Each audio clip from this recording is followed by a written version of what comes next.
Bonjour mesdames et messieurs et bienvenue sur cette chaîne. Aujourd'hui je vais vous présenter cet outil. C'est un fichier Excel sur lequel j'ai travaillé depuis un certain temps et qui permet de calculer les salaires des travailleurs. On sait très bien que le calcul des salaires est un sujet hautement sensible et un vrai casse-tête pour les professionnels des ressources humaines, les gestionnaires de la paye et même certains chefs d'entreprise. Surtout ceux-là qui travaillent dans des organisations ou dans des entreprises qui n'ont pas pu encore obtenir pour des besoins, peut-être pour des raisons financières ou des raisons de compétences ou pour n'importe quelle raison, qui n'ont pas encore pu obtenir un logiciel de gestion de la paye. Ça a toujours été un vrai casse-tête. C'est pour cette raison que nous nous sommes proposés de travailler sur ce fichier qui non seulement est très automatisé sur plusieurs questions, mais aussi permet de gérer plusieurs fonctions des ressources humaines. Pour le moment, les options qui ont un impact sur le calcul des salaires. Alors, sans tarder, nous allons essayer de parcourir le fichier et je vais faire une simulation pour vous montrer comment ça fonctionne. Alors, pour commencer, il faut déjà paramétrer, donc fournir un certain nombre d'informations pour que ces informations en fait vont nous aider au calcul des pour faire le payroll final. Alors, la première feuille ici justement, c'est la feuille des settings, donc des paramétrages, où vous allez mettre le nom de la compagnie. Je commence déjà la démo. Par exemple, ici, je vais mettre test company. Ok, test company, on va travailler avec ça. La compagnie a 150 travailleurs. Bien entendu, le nombre ici, c'est très important de fixer parce que c'est sur base de ce nombre que se calcule le taux, par exemple, de la taxe à payer à l'INPP par l'employeur, par la compagnie. Vous voyez, par exemple, si je mets 300 travailleurs ici ou 350 travailleurs ici, le taux va à 1%, alors que si je mets 50 travailleurs ici, le taux va à 3%. Voilà, on va d'abord rester à 150. C'est déjà important de préciser que le fichier que nous avons conçu ici a été conçu pour les compagnies de 150 travailleurs au maximum, c'est-à-dire vraiment pas des grandes organisations qui vont au-delà de 150 travailleurs. Ce n'est pas impossible non plus, mais pour le moment, ce fichier répond à ce besoin particulièrement. Donc voilà, et puis ici, vous avez maintenant à fixer la période de paye, c'est-à-dire par exemple ici, nous allons payer le mois de février, okay, de l'année 2022. Vous voyez, ici c'est les mois, ici c'est le jour et ici c'est l'année. Vous pouvez changer de mois juste en cliquant sur les deux flèches là-bas. Ouais, vous montez ou vous descendez selon le besoin. Voilà. Ou alors, vous pouvez aller à cette flèche déroulante, la liste déroulante ici qui va de 1 à 12 et vous pouvez sélectionner le mois que vous voulez et tout sera en train de se mettre à jour. Alors, pour notre part, nous allons travailler sur le salaire du mois de février 2022. Je vous expliquerai plus tard pourquoi. Alors, ici, vous allez fixer les taux des compagnies, des taxes que devra payer la compagnie. Je précise, ça ce sont des taux légaux, donc bon, je vous déconseille d'aller toucher là-dessus. Et bien entendu, si vous voulez, bon, je sais pas, on ne sait jamais, peut-être que la loi peut changer et vous pourrez modifier les taux ici selon ce qui viendra. Et puis ici, ce sont les déductions, quelques déductions. Il y a la cote, les déductions sur les salaires des travailleurs, c'est-à-dire nous avons la cote par ouvrière de l'INPP. Okay. Et ici, nous avons les cotisations syndicales. Si vous n'avez pas de délégation syndicale ou des cotisations syndicales pour le moment, vous n'avez qu'à mettre 0 et voilà. Et puis ici, ce sont quelques autres informations sur les bénéfices. Donc, vous fixez le le logement, le transport, les frais bancaires si vous payez, si c'est 5 dollars par exemple, vous mettez 5, si c'est 10, eh ben, vous mettez ces 10, voilà, ça dépend. Et puis ici, le nombre d'enfants que vous couvrez, le maximum du nombre d'enfants que vous couvrez dans la compagnie, je veux dire, les enfants que votre compagnie prend en charge, quoi. Puis là, les allocations familiales, le taux par enfant mensuel des allocations familiales et l'allocation épouse. Si vous n'avez pas tout ça, ne vous en faites pas, vous n'avez qu'à mettre 0 partout là-bas et voilà, ça va aller. Ok? Bon, non, enfin, pour le moment, on va mettre 7.8. Ok. Et puis ici, nous avons les jours fériés légaux. Ok? Déjà là, ça doit être le 16 janvier 2022. Alors ici, il faut tirer attention. Lorsque vous serez en train de travailler sur les autres fiches, les autres feuilles que nous allons voir un peu plus tard, n'oubliez pas que lorsque un jour férié tombe un dimanche, il est soit reporté au jour suivant, soit ramené au jour d'avant. Alors, vous devrez venir corriger ça ici. Par exemple, ici, pour cette année 2022, le 16 janvier était un dimanche.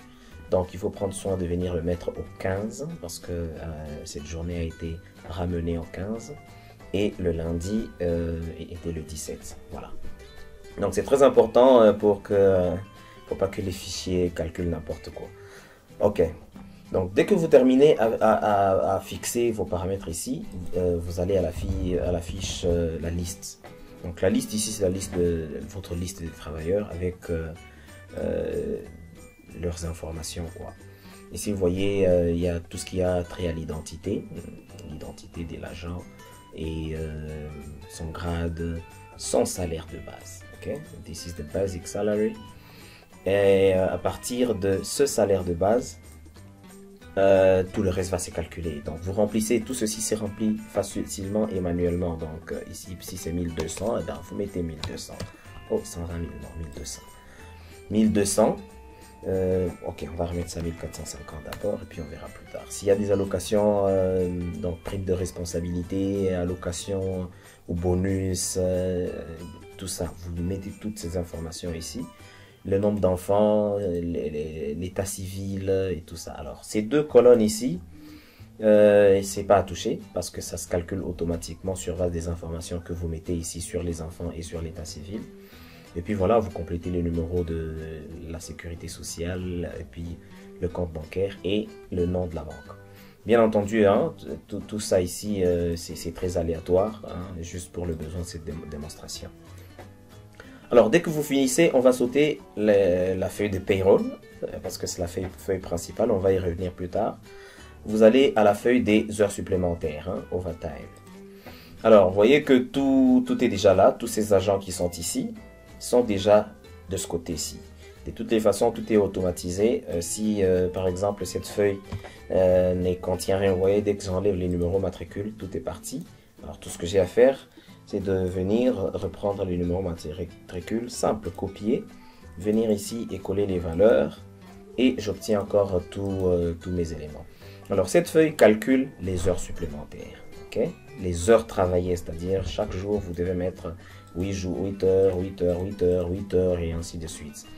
Étant donné que la loi congolaise parle de 45 heures comme temps réglementaire par semaine, alors bon, ça fait que j'ai paramétré cette fiche pour comptabiliser en fait 8 heures par jour, qui est aussi le maximum journalier, et 5 heures le samedi. Donc 8 heures du lundi au vendredi et 5 heures les samedis. On va voir ça tout de suite.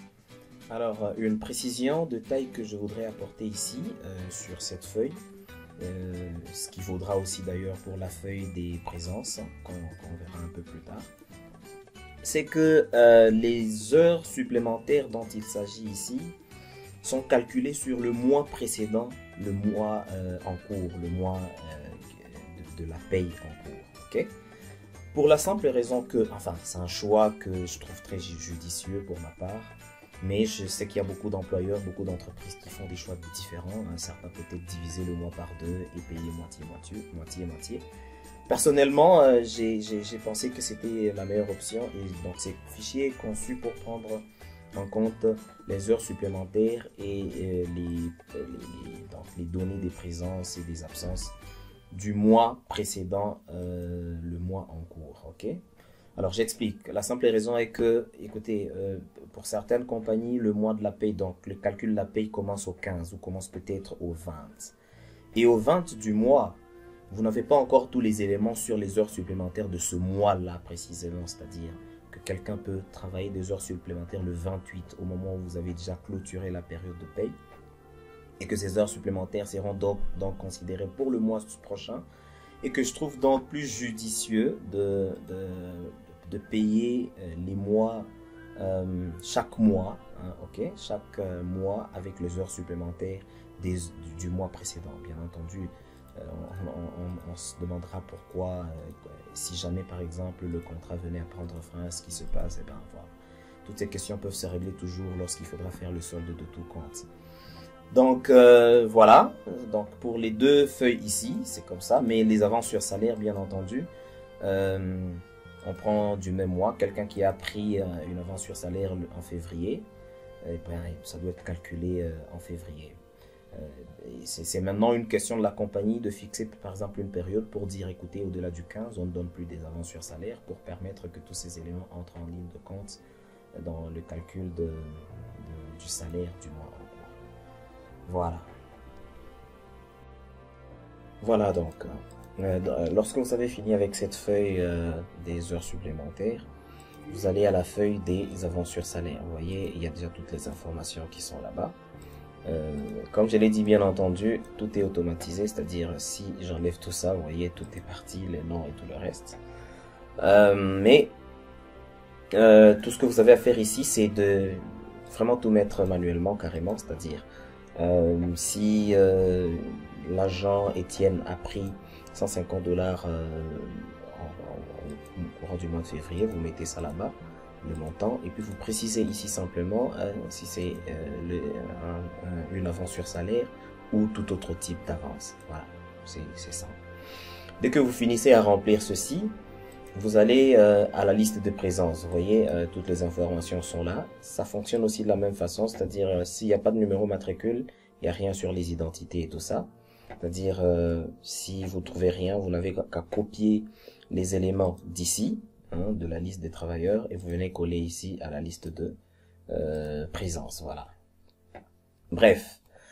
On a toutes ces informations et ici la liste de présence se complète simplement en suivant la légende qui est ici, c'est-à-dire si vous mettez A, c'est-à-dire que la personne a été absente à une date précise, le off ici, c'est-à-dire ils n'ont pas travaillé, c'est pourquoi vous voyez par exemple ici, hein, c'est le 1er janvier, c'était un férié et le 4 janvier c'était un férié, et puis